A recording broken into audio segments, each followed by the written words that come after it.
Pada kesempatan kali ini, saya akan menyampaikan sejarah yang membahas tentang Ahura Mazda. Tujuan saya menyampaikan sejarah ini adalah untuk menambah wawasan kita semua, agar kita dapat mengetahui sejarah yang berkaitan dengan sejarah-sejarah di masa lalu. Nah, bagaimana sejarahnya? Marilah kita bahas pembahasan berikut ini. Ahura Mazda adalah roh tertinggi yang dipuja dalam Zoroastrianisme, mitologi Mede kuno dan Persia kuno yang tersebar di Asia sebelum agama Kristen. Menurut keyakinan Zoroaster, Ahura Mazda adalah pencipta alam semesta dan segala isinya, sekaligus bijaksana dan baik. Seperti halnya semua dewa tertinggi, Ahura Mazda memiliki daftar panjang gelar dan karakteristik. Dia adalah makhluk tertinggi di Garotman, roh yang tidak diciptakan. Di luar, terpisah dan tanpa dia, tidak ada apapun yang ada. Dia tidak berubah, bergerak tanpa digerakkan oleh siapapun, tidak ada tandingannya, dan tidak ada seorang pun yang dapat mengambil surga darinya. Dia memihak orang yang adil, menjunjung tinggi kebenaran dan berperilaku baik. Ahura Mazda menciptakan roh kembar, Angra Mainyu, roh perusak, dan Spentamenu, roh baik. Mazda, atau bentuk Avestan dari Mast, mencerminkan kata Protoiran Mast yang merupakan kata benda feminin. Dianggap sebagai nama dewa, mungkin juga berasal dari kata Sanskerta Medes, yang berarti kecerdasan atau kebijaksanaan. Pada zaman Achaemenid namanya Ahura Mazda. Pada zaman Parthia digunakan bentuk Hormazd, dan terakhir pada zaman Sasania kita menemukan nama Ormazd. Ahura Mazda diturunkan kepada Nabi Zoroaster Zarathustra melalui penglihatan yang didapatnya ketika ia berumur 30 tahun.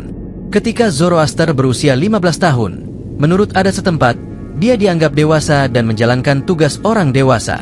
Karena dia dilahirkan pada masa kekerasan, dia tumbuh dengan mempertanyakan konsep kebenaran dan konflik antara kebaikan dan kejahatan. Akibatnya, ia meninggalkan rumahnya, hidup menyendiri, antara usia 20 hingga 30 tahun di sebuah gunung. Ketika dia berusia 30 tahun, dia berpartisipasi dalam festival musim semi sebagai anggota keluarga pendeta, dan salah satu tugasnya adalah menimba air dari bagian sungai yang paling dalam dan paling murni untuk upacara pagi hari. Di sini, di sungai Daitia, dia bertemu dengan malaikat Vohumana. Entitas tersebut bertanya kepada Zoroaster siapa dia dan apa hal terpenting dalam hidupnya. Zoroaster menjawab bahwa dia paling ingin menjadi orang benar, murni dan bijaksana. Dengan jawaban ini, dia diberikan penglihatan tentang Ahura Mazda dan para malaikat agungnya yang darinya dia mempelajari prinsip-prinsip yang akan menuntun pada agama yang kemudian dikenal sebagai Zoroastrianisme. Pada masa kekaisaran Achaemenid, Nabi Zoroaster Zarathustra tidak disebutkan dalam prasasti raja-raja Achaemenid, sementara Ahura Mazda disebutkan bertentangan dengan Daeva. Tidak ada kaitan yang kuat antara ajaran Zoroaster dan raja-raja Achaemenid selain penekanan pada perilaku moral. Sebuah prasasti dibuat di tebing di Nahe Rustam, dekat Persepolis, istana musim panas Darius pertama. Di sini Ahura Mazda dinobatkan sebagai pencipta dunia, menciptakan bumi, langit, dan manusia, serta menjadikan Darius sebagai raja. Penyebutan Ahura Mazda yang paling penting pada periode ini adalah prasasti Behistun yang ditulis oleh Darius pertama pada tahun 516 sebelum Masehi.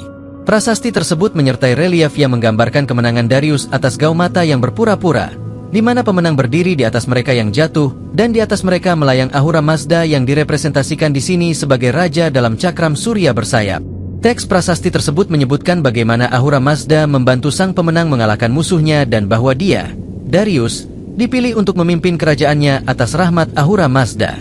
Pada masa kekaisaran Parthia, Zoroastrianisme dianut oleh para penguasanya. Banyak kuil yang dibangun kembali yang sebelumnya hancur pada masa kampanye Alexander Agung pada tahun 330 sebelum Masehi. Selain itu, penguasa Parthia lebih toleran. Selain itu, agama Zoroastrianisme seperti Hindu, Buddha, Yahudi, Kristen juga hadir. Ahura Mazda disembah di antara dewa-dewa seperti Mitra, dewa tua yang menjadi malaikat agung dalam Zoroastrianisme, dan Anahita, dewa perempuan. Selain itu, menjelang akhir era Parthia, Ahura Mazda direpresentasikan sebagai sosok laki-laki yang berdiri atau menunggang kuda, sebuah gambaran yang akan mendominasi era berikutnya. Bentuk lain dari Zoroastrianisme, yang dikenal sebagai Zurfanisme, terbentuk pada periode Sasanid. Pada masa pemerintahan Shapur pertama, pesan Zoroaster dibuang. Zurfan dinobatkan sebagai makhluk tertinggi dan Ahura Mazda, yang sekarang menjadi roh ciptaan, menjadi putra Zurfan selain Angra Mainyu Ahriman. Pada masa pemerintahan Bahram II, Ahura Mazda diberi gelar yang kemudian menjadi salah satu namanya, Ormazd Mowat.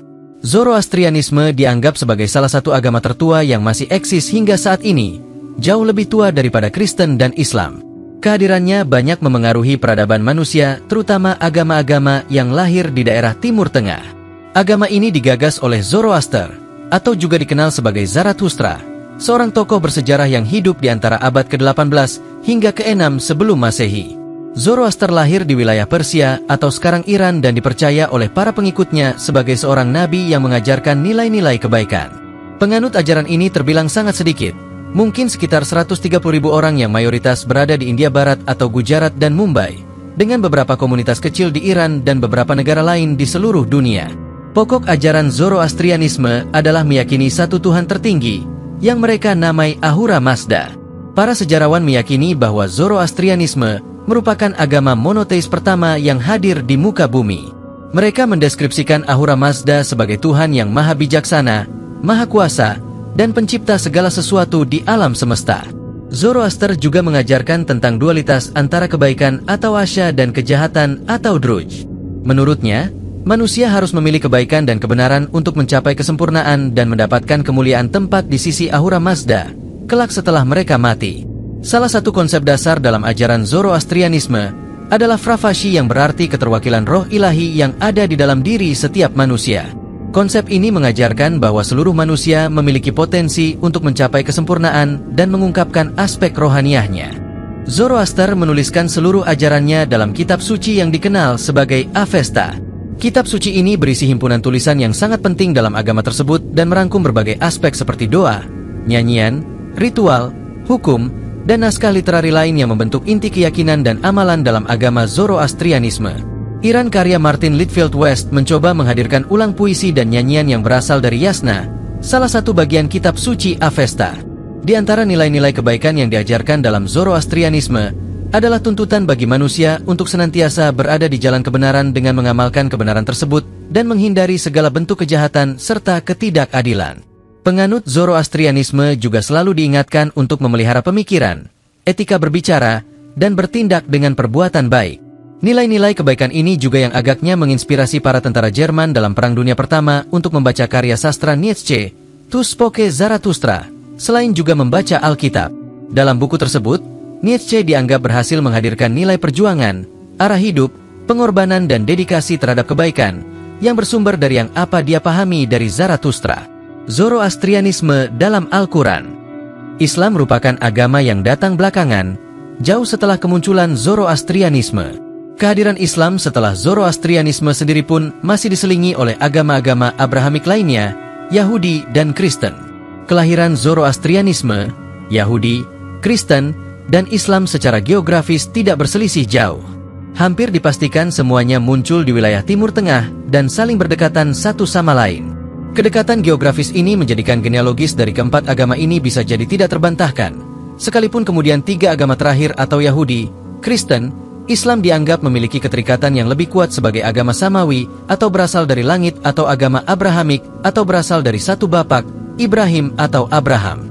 Ketersinggungan tersebut semakin jelas dalam Islam ketika Zoroastrianisme disebutkan dalam firman Allah, Surah Al-Hajj ayat 17 berikut.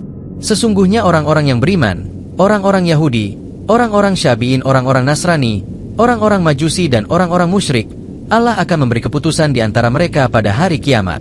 Sesungguhnya Allah menyaksikan segala sesuatu. Zoroastrianisme dalam ayat di atas disebut dengan kata Al-Majus atau Majusi, dituliskan berdampingan dengan penyebutan pemeluk agama lain, Hadu atau penganut Yahudi, Al-Syabi'in atau penganut Sabian, Al-Nasyara'a atau penganut Nasrani. Majusi merupakan istilah historis yang merujuk kepada para penganut agama Zoroastrianisme yang tinggal di Persia pada masa kuno. Pada saat agama ini masih berada di puncak pengaruhnya pada abad-abad awal Masehi, banyak orang Persia yang mengamalkan agama Zoroastrianisme. Namun, pada abad ke-7 Masehi, ketika Islam mulai tersebar ke berbagai wilayah Persia, banyak penduduk Persia memeluk agama Islam, dan penganut Zoroastrianisme mengalami penurunan pesat. Sebagai hasilnya, istilah Majusi mulai digunakan oleh komunitas Muslim untuk merujuk kepada penganut agama Zoroastrianisme yang masih ada di Persia.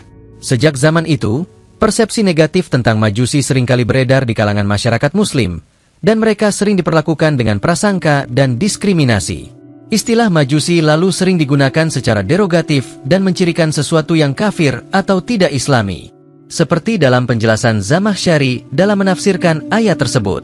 Zamakhsyari menerangkan bahwa dari beberapa golongan yang disebutkan pada ayat di atas, 4 diantaranya merupakan para penganut setan dan 1 sisanya adalah agama yang diridai oleh Yang Maha Pengasih.